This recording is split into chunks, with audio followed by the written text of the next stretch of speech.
خیبر پختونخوا اور ملک کے بالائی علاقوں میں شدید طوفانی بارشوں اور کلاؤڈ برسٹ کے پیش نظر پی ڈی ایم پنجاب نے الرٹ جاری کر دیا ہے۔ آئندہ 3 روز میں پنجاب میں طوفانی بارشوں کی پیش گوئی بھی کی گئی ہے۔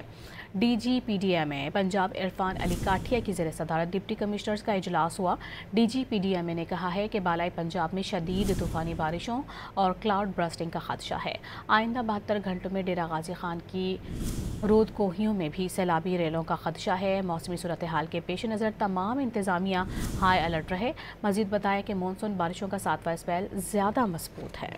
خیبر پختونخوا اور ملک کے بالائی علاقوں میں شدید طوفانی بارشوں اور کلاؤڈ برسٹ کے پیش نظر پی ڈی ایم پنجاب نے الرٹ جاری کر دیا ہے۔ آئندہ 3 روز میں پنجاب میں طوفانی بارشوں کی پیش گوئی بھی کی گئی ہے۔ D G P D M Punjab Irfan Ali Kathia کی زیر صدارت ڈپٹی کمشنرز کا اجلاس ہوا۔ D G P D M نے کہا ہے کہ بالائی پنجاب میں شدید طوفانی بارشوں اور کلاؤڈ برسٹنگ کا خدشہ ہے۔ آئندہ 72 گھنٹوں میں ڈیرہ غازی خان کی رود کوہیوں میں بھی سیلابی ریلوں کا خدشہ ہے۔ موسمی صورتحال کے پیش نظر تمام انتظامیہ ہائی الرٹ رہے۔ مزید بتایا کہ مانسون بارشوں کا 7واں اسپیل زیادہ مضبوط ہے۔